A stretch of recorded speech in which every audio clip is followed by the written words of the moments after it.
Assalamualaikum warahmatullahi wabarakatuh. Alhamdulillah,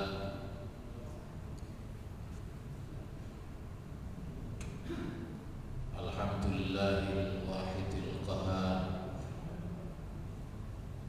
al-azizil ghaffar, alladzi a'zama lil muttaqin al-'amilina ujurahum, syarraha bil huda wal khairati sudurahum. Asyhadu an la ilaha illallah wahdahu la syarikalah, wa asyhadu anna Muhammadan 'abduhu wa rasuluhu la rasula wa la nabiyya ba'da. Allahumma shalli wa sallim wa barik alaihi wa ala alihi wa sahbihi wa man tabi'ahum ma ba'd. Kita langsung melanjutkan tafsir surat Fatir, yaitu surat ke-35 ayat nomor 41.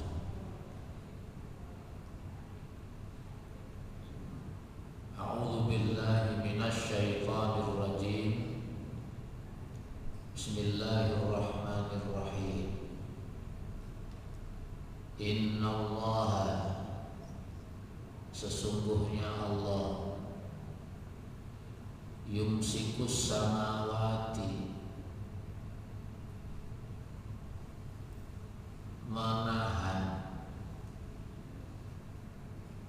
karena ini menggunakan bentuk fi'il mudhari yang maknanya akan dan sedang. Maka dalam kaidah bahasa ini berarti maknanya terus menerus, al-istimrar. Bahwa sesungguhnya Allah terus menerus menahan as-samawati wal arda, yaitu menahan langit dan bumi, antazula, agar tidak lenyap atau tidak hilang, tidak jatuh. Jadi tidak hilang dari tempatnya atau tidak jatuh.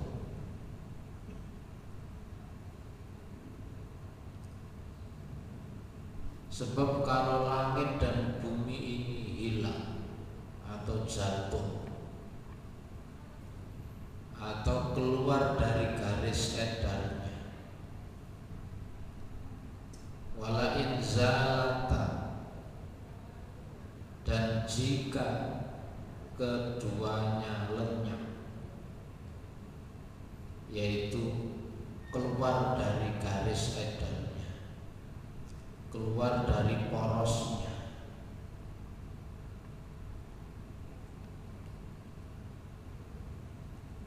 in amsakahuma min ahadin mim ba'di, maka tidak ada seorang pun yang mampu untuk menahannya selain Allah. Innahu, sesungguhnya dia Allah, kana adalah haliman, maha penyantun, ghafuran, lagi maha pengampun.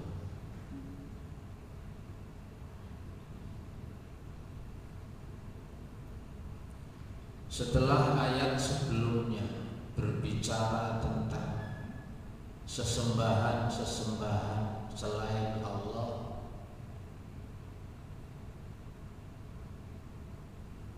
di mana mereka yang dianggap Tuhan selain Allah itu sebenarnya tidak pernah punya karya apa-apa. Nabi Isa yang oleh mereka disebut Yesus lalu dianggap Tuhan, Nabi Isa juga nggak pernah ikut ketika Allah menciptakan langit dan bumi ini. Sebab dia lahir jauh, bumi dan langit ini sudah berjalan ribuan tahun. Begitu pula Tuhan-Tuhan yang dianggap Tuhan yang lain. Berarti semua sesembahan itu dalam pandangan ayat Quran tidak benar. Harusnya Tuhan itu pencipta. Berarti kalau tidak pernah ikut menciptakan apa-apa, berarti bukan Tuhan. Karena yang menciptakan langit dan bumi ini Allah. Mereka yang dianggap Tuhan tidak pernah ikut campur, karena mereka sebenarnya adalah makhluk juga ciptaan Allah. Setelah membahas tentang tidak benarnya keyakinan menyembah selain Allah itu, lalu Allah tunjukkan di ayat ke-41 ini, yaitu bukti kekuasaan Allah. Allah bukan hanya menciptakan langit dan bumi, tapi Allah juga menjaga. Kalau di ayat kursi Allah menyebut wala ya'uduhu hifdhuhuma, bahwa Allah tidak berat, Allah tidak tidak punya kesulitan. Allah itu enteng saja, ringan saja bagi Allah mengatur, menjaga langit dan bumi. Di ayat 41 ini Allah jelaskan lewat ayat ini bahwa sesungguhnya Allah lah yang terus-menerus menahan langit dan bumi ini agar tidak bergeser dari tempatnya.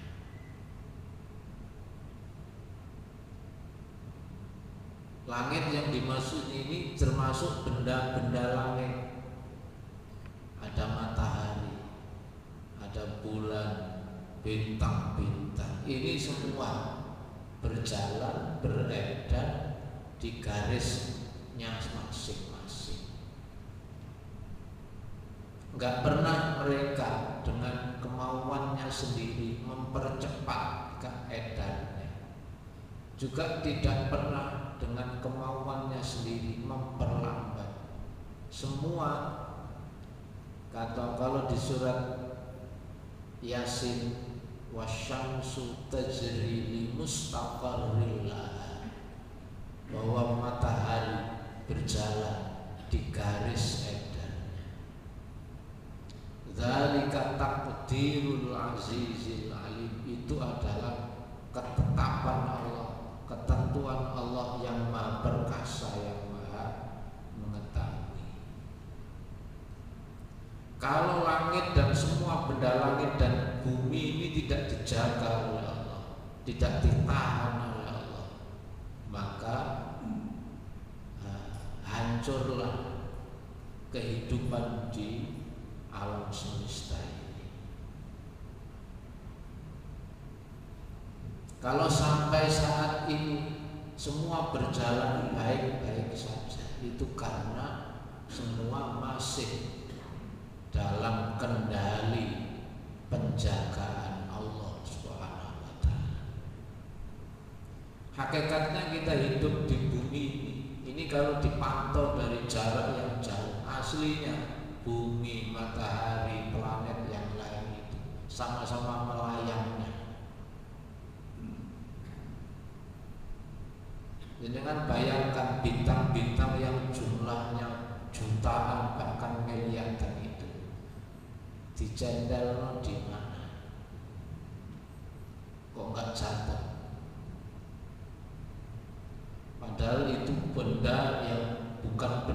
hasil. Begitu pula matahari dan rembulan. Allah atur sedemikian rupa. Lalu di bumi kita ini juga dibikin hukum tersendiri oleh Allah. Punya garis edarnya sendiri-sendiri. Matahari, bulan, bumi punya garis edarnya sendiri-sendiri. Dan semua dalam penjagaan Allah.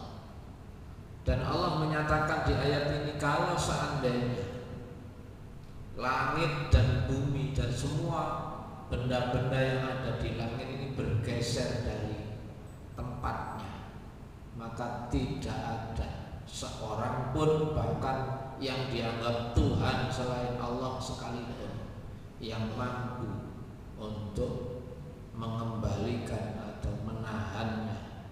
Tidak ada yang mampu, kecuali satu-satunya hanya Allah Subhanahu wa ta'ala.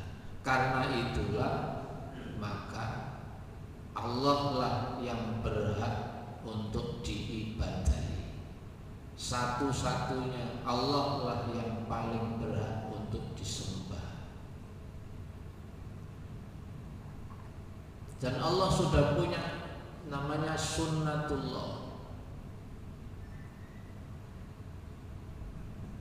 Bumi yang kita tempati, lalu di atas kita dalam jarak sekian kilometer, itu semakin jauh itu nanti gravitasinya itu enggak ada. Ini yang aturan atau sunnatullah inilah yang kemudian melindungi bumi kita.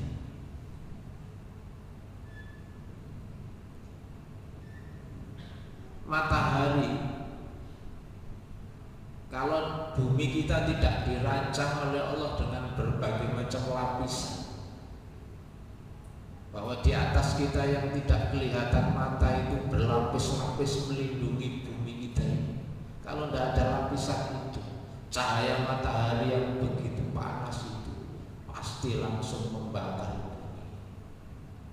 Tapi Allah merancang kita ini semakin tinggi, makin tinggi, itu bukan semakin panas, tapi karena ada lapisan yang ada di atas bumi kita ini justru semakin dingin. Itu semua karena kuasanya Allah. Tapi nanti kalau lepas dari lapisan ini panas. Padahal harusnya semakin dekat jaraknya dengan matahari harusnya tambah panas. Tapi Allah ngatur tidak begitu. Justru malah tambah dingin. Sehingga bumi yang dataran tinggi itu semuanya pasti dingin. Kalau di Arab ada Taif, kenapa di Taif itu kok cenderung dingin? Karena Taif itu masuk kategori dataran tingginya di sekitar Mekah. Kalau Madinah 16 derajat misalkan, kalau ke Taif pasti di bawah 10 derajat karena datarannya tinggi.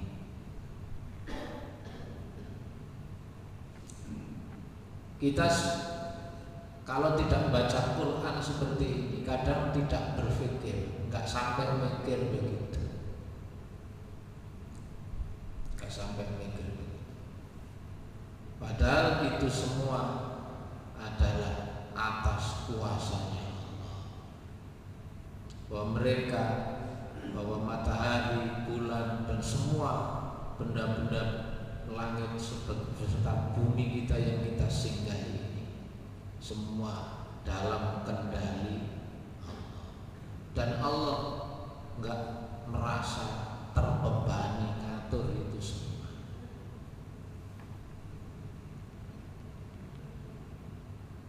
Kita ini jangankan memberi rizki kepada seluruh rakyat Indonesia, seandainya satu makhluk yang Allah diwakilkan oleh Allah kepada manusia untuk memberi rizki itu, nggak akan sanggup.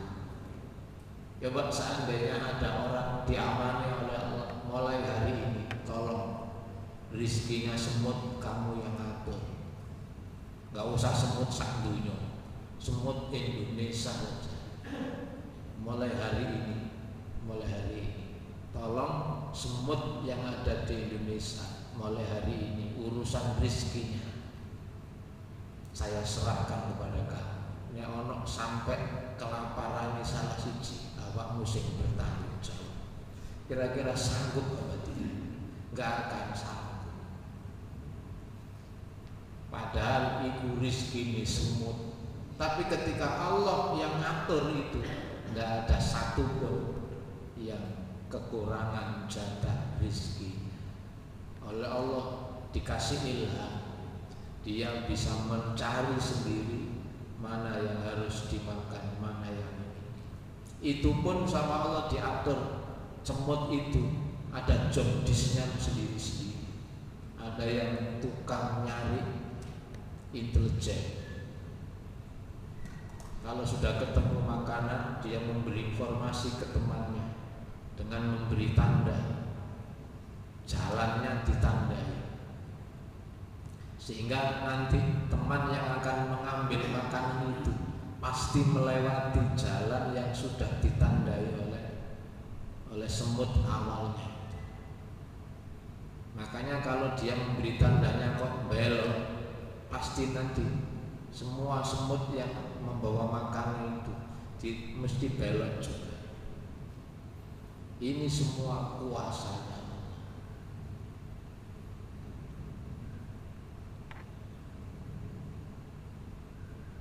Maka ayat ini memberi pesan kepada kita bahwa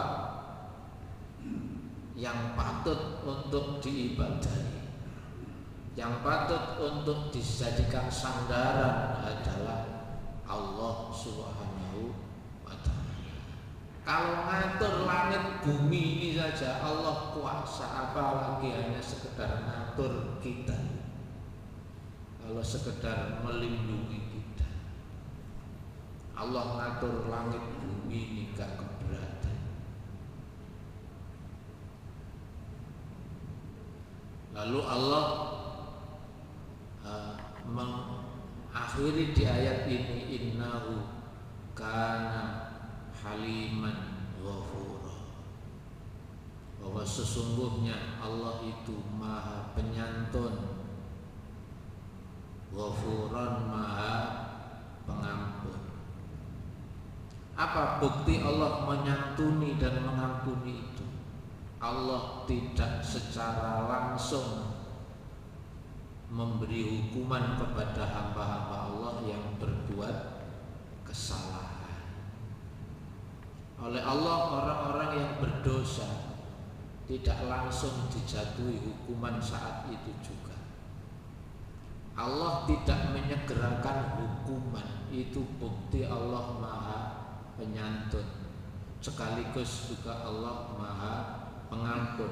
Kalau Allah tidak memberi hukuman langsung, berarti masih memberi kesempatan orang yang pernah berdosa itu agar bertobat. Dan kalau bertobat maka ghafurun, Allah akan ampuni karena Allah maha pengampun.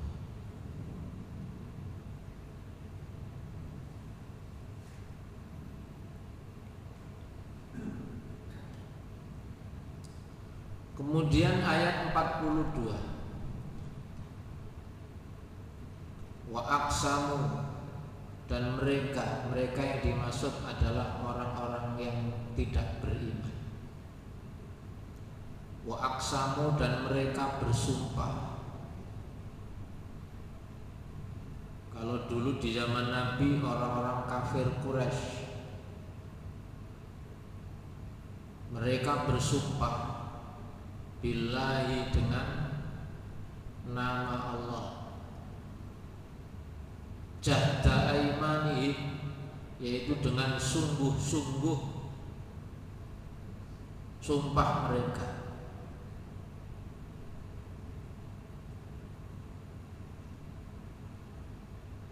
Apa sumpah mereka? La in ja'ahum nadhir. Sungguh jika datang kepada mereka nadhirun, orang yang memberi peringatan, layakununna, pasti mereka akan menjadi ahda, yaitu lebih mendapat petunjuk min ihdal umam, dibanding salah satu dari beberapa ummah. Falamma ja'ahum nadhirun, tapi ternyata tatkala datang kepada mereka nadhir, yaitu orang yang diutus oleh Allah untuk memberi peringatan, yakni Nabi kita Muhammad sallallahu alaihi wasallam, ternyata ma zadahum illa nufura. Mereka bukan mendekat, tapi malah mereka menjauhi petunjuk itu. Maksud dari ayat ini begini, penduduk Mekah itu kan bukan keturunannya Nabi Yakub, sehingga mereka tidak disebut Bani Israel. Sementara nabi-nabi dan rasul sebelum Nabi kita Muhammad itu semua dari kalangan Bani Israel. Nabi Isa, Bani Israel, Nabi Yahya, Nabi Zakaria, lalu atasnya lagi nanti Nabi Dawud, Nabi Sulaiman, bahkan Nabi Ayub pun juga masuk keturunan dari Bani Israel. Nabi Musa, Nabi Harun, sampai ke atas Nabi Yusuf, Nabi Yakub, itu semua dari jalurnya Nabi Yakub, Nabi Ishak. Karena itu kemudian penduduk Mekah itu sempat bersumpah, karena ketepatan penduduk Mekah itu jalurnya bukan dari Nabi Yakub, Nabi Ishak, tapi jalurnya dari Nabi Ismail. Jadi garis keturunannya nyambungnya ke Nabi Ismail.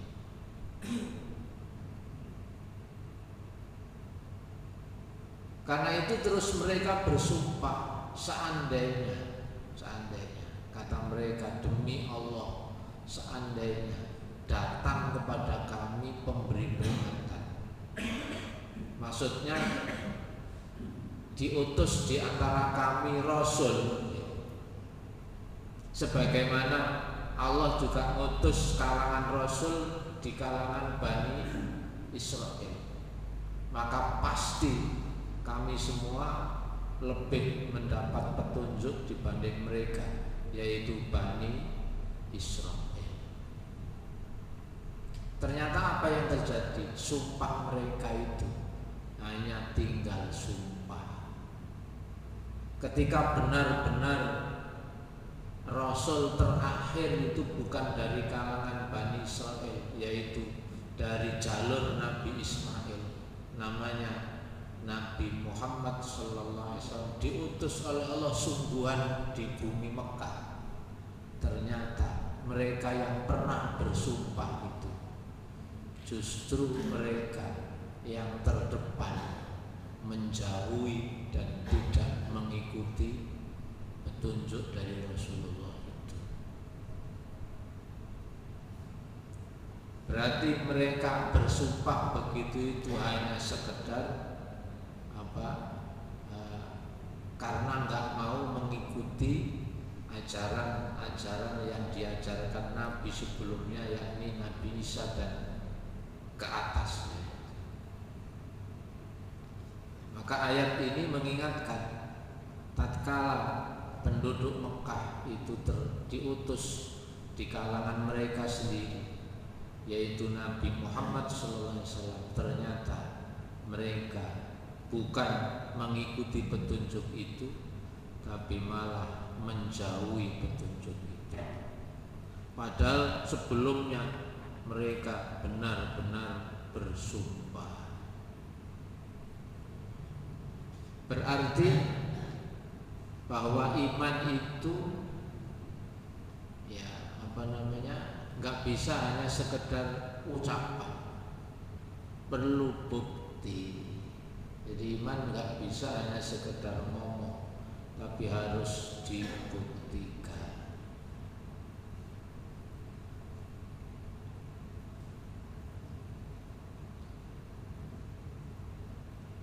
Salah satu penyebab kenapa mereka ketika Nabi Muhammad yang tidak lain sebenarnya adalah satu garis keturunan dengan orang-orang Mekah, tapi mereka tidak beriman, itu karena